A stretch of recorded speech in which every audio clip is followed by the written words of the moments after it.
To the victor goes all the spoils, and congratulations one more time to the Seattle Seahawks for being Super Bowl 48 champions. It was well deserved, and most especially deserved based off of their performance in the Super Bowl. Like I said before, perhaps the most dominant all-around team performance in Super Bowl history. They took the highest scoring offense in the history of the National Football League and held it to 8 points. They confounded and frustrated and eliminated one of the all-time great quarterbacks ever in Peyton Manning and made him look pedestrian. And not to mention what they did to that Broncos defense. Good God. The Seattle Seahawks were real. They were legit. And I think a lot of people knew before the season started that the two best teams at football, whether they necessarily wanted to admit it or not, were either going to be the Seattle Seahawks and San Francisco 49ers or the Seahawks and the Denver Broncos. And now looking back at it, you almost feel like when you watch the NFC Championship game that really felt more like the Super Bowl than the Super Bowl ended up feeling like. Now the challenge is in front of the Seattle Seahawks to not just win one Super Bowl, but to do it back-to-back.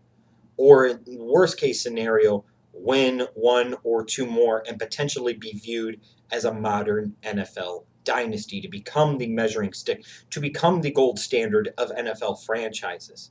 And the good thing for the Seattle Seahawks is, in this offseason, yes, they lost some guys like a Chris Clemens and a Red Bryant and a Golden Tate, but the losses that they suffered weren't exactly disastrous. And they weren't losses that they couldn't overcome either via moves or via draft picks or via guys that are already on the roster. They kept, to me, some of their key players for the long term, guys like Michael Bennett. They re-signed Earl Thomas long term. They re-signed Richard Sherman long term. So you're talking about keeping some key core pieces of what the Seattle Seahawks identity is as an organization in place, which is the defensive side of the ball. A guy like Bennett, guys like Thomas, guys like Richard Sherman. You know, you already have Cam Chancellor in place long term.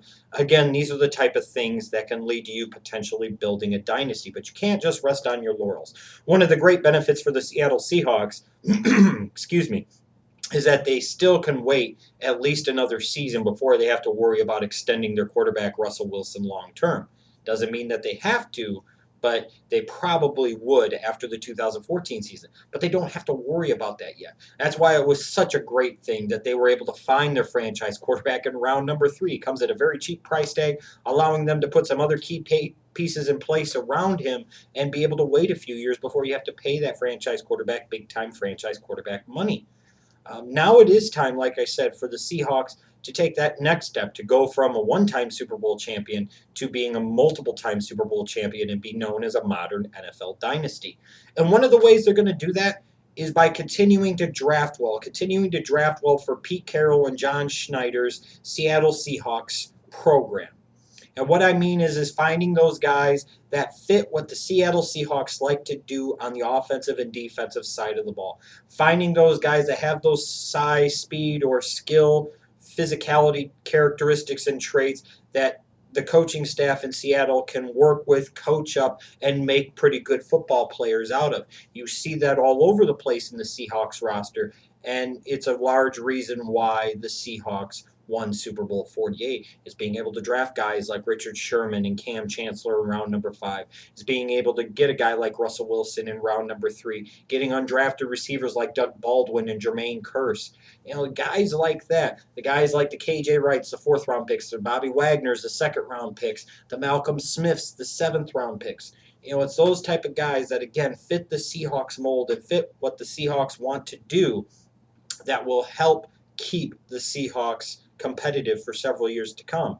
And you look at the 2014 NFL draft, I think that's the biggest thing that the Seattle Seahawks did. It was a typical Seahawks draft in a lot of ways under Pete Carroll and John Schneider. It didn't have what looks like on paper the best picks. It doesn't have a lot of sexy picks, but quite a number of guys, you know, a couple of good values, a couple of gambles, but gambles that could pay off, and a lot of guys just in general that really fit what Pete Carroll likes to do with his offense, with his defense. And as a result, I would classify it at least as a somewhat successful draft for the Seahawks. I think their best pick, though, was Paul Richardson, the wide receiver from Colorado. They lose Golden Tate via free agency. You know, they cut Sidney Rice in the offseason. You've got Percy Harvin coming back, hopefully healthy for all of 2014 to go along with Doug Baldwin and Jermaine Kearse, but they still needed more help at the wide receiver position, and they needed more help for Russell Wilson, most importantly. And a guy like Paul Richardson, to me, is a big-time vertical threat in the passing game, even more so than a guy like a Percy Harvin is.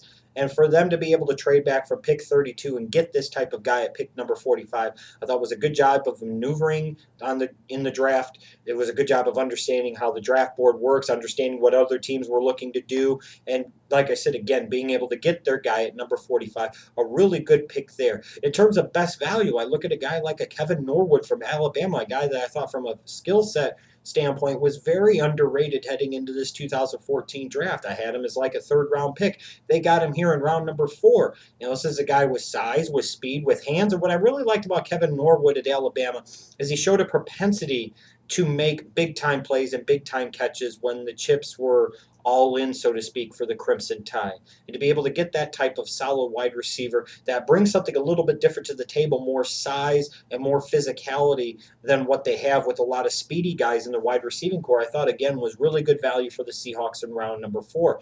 A guy that could surprise was somebody that people might have been surprised that he was taken so high. I maybe would have looked at Justin Britt as like a 4th or a 5th round selection. But again, they took him at the end of round number 2, and they looked at him, I think, as an offensive lineman that could potentially play outside at right tackle or have some versatility to play one of the guard positions. And he brings that type of identity at the offensive line position that the Seattle Seahawks want.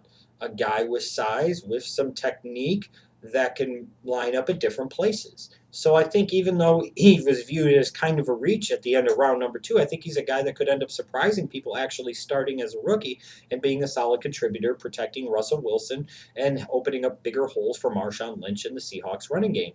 In terms of second guessing, I will second guess them taking Justin Britt a little bit in round number 2. I thought he was maybe a guy that could have gotten late in round 3 or the early portion of round number 4. Maybe they didn't feel so, and who am I to argue with the Seahawks at this point in time?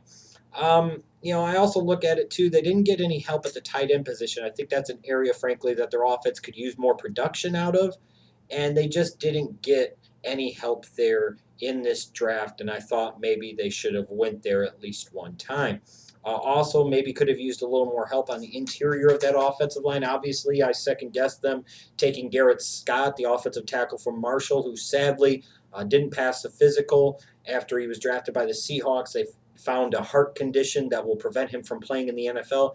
I wonder why this wasn't found out or diagnosed ahead of time. It's sad and it's tragic, but thankfully they caught it before it could have caused a real health situation or a potential really bad thing for Garrett Scott and his family, the Seattle Seahawks, and the NFL as a whole. And a classy gesture that I won't second guess by the Seattle Seahawks once they discovered that heart condition, still signing him to his deal, giving him his rookie signing bonus before they ended up waiving him. I thought that was incredibly classy, and hats off to the Seattle Seahawks for doing that. Overall, I give the Seahawks a grade of a C+. Like I said, from a draft expert standpoint, this is not one of these drafts that's sexy. It's not one of these drafts that's loaded with a bunch of guys that are going to pop off the charts and say, wow, the Seahawks really know what the hell they're doing in this draft. But I like some of the things that they did here. Getting a guy like Richardson in the middle portion of round 2. I do like Justin Britt for what the Seattle Seahawks do. I think Cassius Marsh as that kind of Leo type of outside linebacker, defensive end, Chris Clemens type of player, with some off-the-field concerns. Pete Carroll doesn't care about that. He could make it work with those type of guys. I thought he was a good gamble there in round number 4. I like the pick of Kevin Norwood. I really like the pick of Kevin Pierre-Louis, another speedy outside linebacker that could be a special teams demon and potentially at some point in time be a starter on that defense. Lots of guys who fit what the Seahawks want to do and their organizational identity on both the offensive and defensive side of the ball. Not necessarily a ton of immediate impact the way I look at this draft, but frankly, from the Seahawks standpoint, they were able to control their losses in the offseason. Like I said, you could factor in that they hopefully will have Percy Harvin for all of 2014. They kept Michael Bennett. They've got Richard Sherman and Earl Thomas locked up long-term, along with Cam Chancellor. You've still got a young quarterback in Russell Wilson, who the sky's the limit with his potential. He's only going to get better. So the Seahawks maybe didn't need a ton of immediate impact out of this draft. They needed to get some guys that fit their system, get some depth, so that way as other guys like Cliff Avrils and the world and so on and so forth, maybe if they leave to go to greener pastures and free agency in the years to come, the Seahawks can be able to just go to the depth on their roster and be able to plug in those holes and not skip a beat. And that's kind of the way I look at this draft form. So C+, not the sexiest, but I think the Seahawks accomplished largely what they needed to accomplish.